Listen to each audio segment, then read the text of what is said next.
Di sini saya akan membahas tips and trik untuk persiapan sebelum mengerjakan kuis dan selama mengerjakan kuis. Tips pertama, gunakan laptop atau tablet dengan ukuran layar cukup besar untuk mengakses kuis. Jangan pakai handphone karena layarnya terlalu kecil ya, sedangkan soal-soal di sini kebanyakan panjang-panjang, terutama fisika dasar. Oke, tips kedua, siapkan kertas dan alat tulis untuk menyalin soal dan mengotret. Karena semua soalnya hitungan ya, jadi nggak ada soal teori di sini. Kebanyakan semua hitungan. Jadi pasti harus ngotret. Dan hitungannya memang cukup rumit. Tips ketiga, siapkan kalkulator, terutama untuk mata kuliah fisika dasar. Kalkulatornya ya boleh yang fisik ataupun aplikasi kalkulator di laptop. Misalnya ya kita buka dulu ya ini kuisnya ya. Jadi kita ketika attempt kuis ini kita sambil membuka kalkulator. Jadi kita kecilkan dulu windownya. Lalu kita sambil buka aplikasi kalkulator.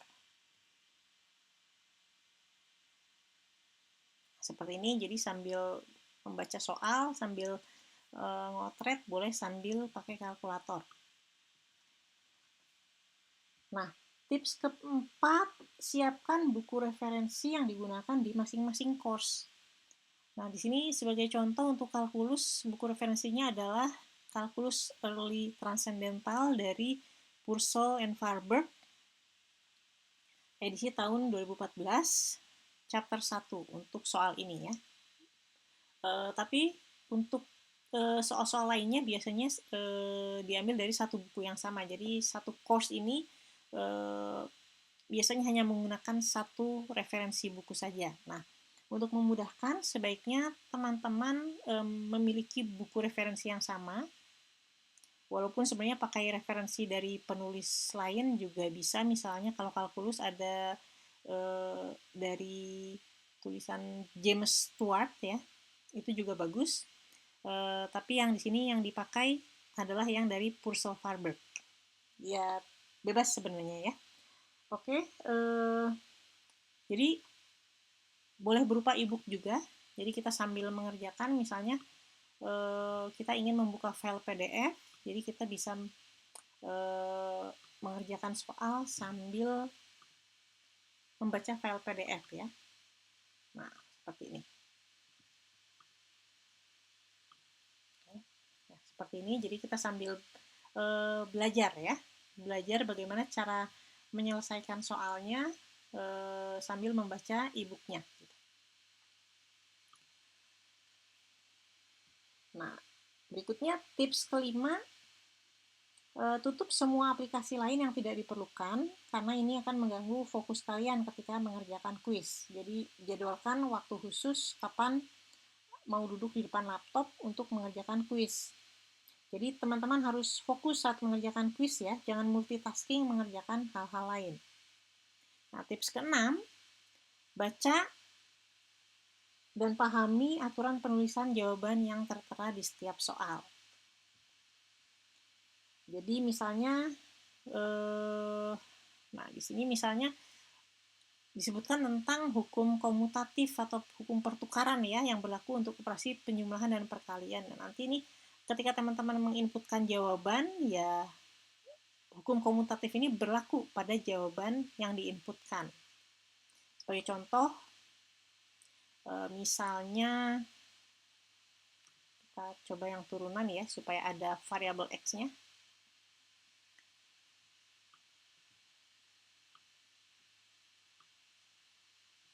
Nah, seperti ini. Ya, kalau kita mau memasukkan x plus 5, ini sama saja dengan 5 plus x gitu ya. Jadi, hukum komutatif berlaku terhadap input jawaban yang diketikkan ke dalam sistem platform ini. Ya, ini memang aturannya panjang-panjang dan ya bisa bikin pusing kalau dibaca ya. Kalau baru dibaca pertama kali mungkin akan bikin pusing, tapi kalau teman-teman sudah membacanya dan sudah paham, itu kesananya nanti akan lebih mudah untuk mengerjakan kuis di platform ini.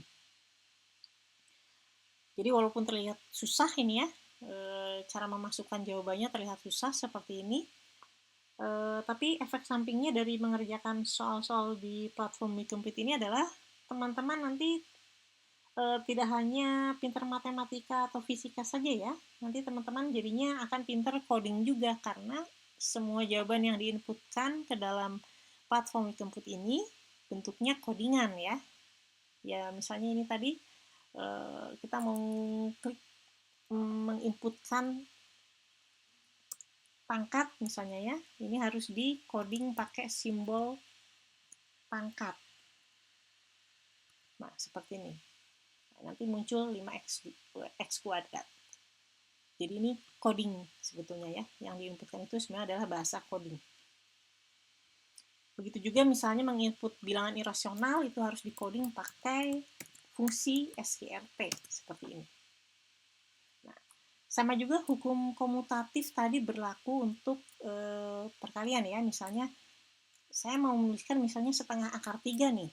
Setengah akar 3 itu bisa dituliskan berarti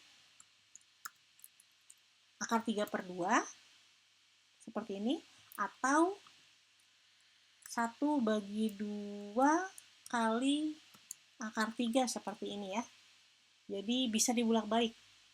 Jadi bisa setengah dikali akar 3 atau akar 3 kali setengah gitu ya. Seperti itu hukum komutatif. Nah, hukum lainnya juga berlaku, misalnya hukum asosiatif dan hukum distributif.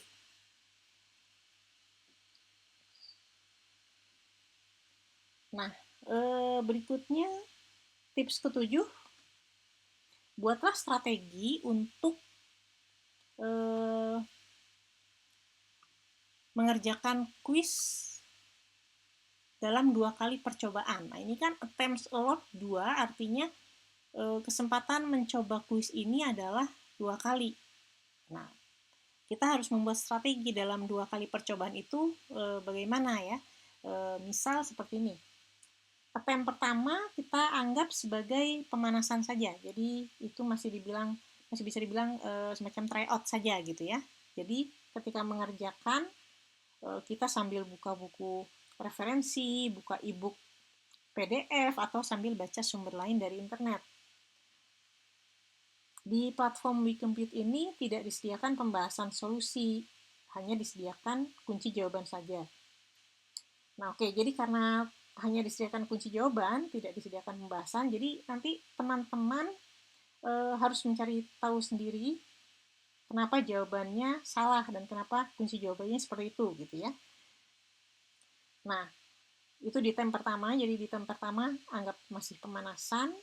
Nah, selanjutnya di term kedua, teman-teman harus sudah siap, jadi harus kasih jeda antara attempt pertama dan attempt kedua. Setelah mengerjakan attempt pertama, hasil dari pengerjaan attempt pertama itu harus dipelajari lagi. Jadi setelah kita mengerjakan attempt quiz, nanti hasilnya itu bisa kita lihat, kunci jawabannya bisa kita lihat.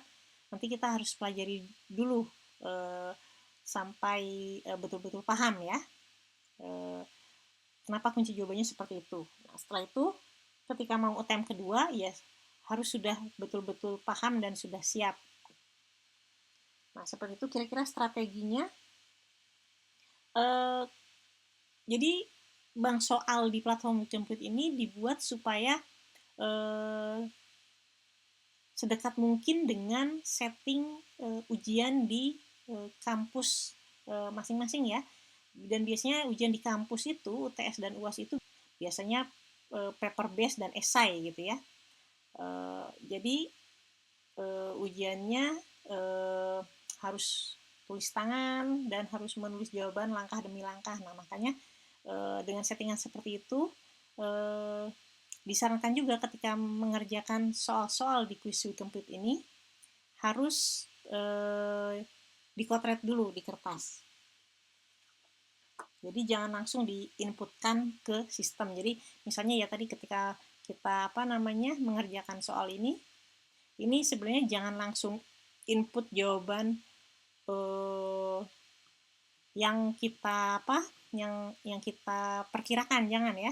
Tapi memang harus dikotret dulu di kertas. Setelah kotretan di kertas rapi dan lengkap, baru jawabannya dipindahkan ke sini.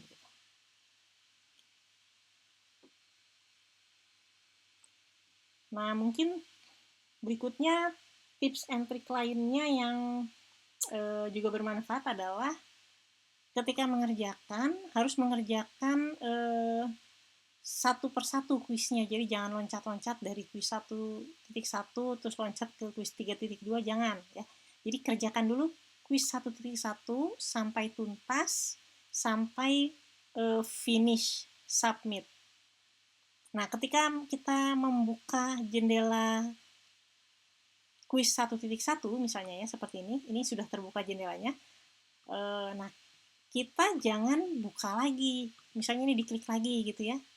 Nah, terus ini kita klik lagi attempt-nya. Nah, kalau seperti ini nanti nah jendelanya jadi ada double gini ya. Nah, ini kan sama persis tuh. Kuis 1.1 9 soal. Nah, yang ini juga sama, kuis 1.1 9 soal. Nah, bisa dilihat di sini sama persis windownya. Nah, ini jangan sampai seperti ini double. Nanti teman-teman akan bingung mau inputnya yang di mana. Nanti jadi campur-campur. Soal yang ini pertanyaan 1 diinput di sini, nanti pertanyaan nomor 2 malah diinput di jendela yang ini. Nah, kan jadinya nggak jelas gitu ya. Nah, ini nanti akan mengacaukan jawaban yang diinput ke sistem. Nah, jadi sebaiknya pastikan ketika melakukan attempt terhadap suatu kuis, pastikan hanya terbuka satu jendela saja. Oke, sekarang jadi kita tutup yang ini ya. Nah, jadi kita ya hanya di jendela ini saja gitu untuk mengerjakan kuisnya.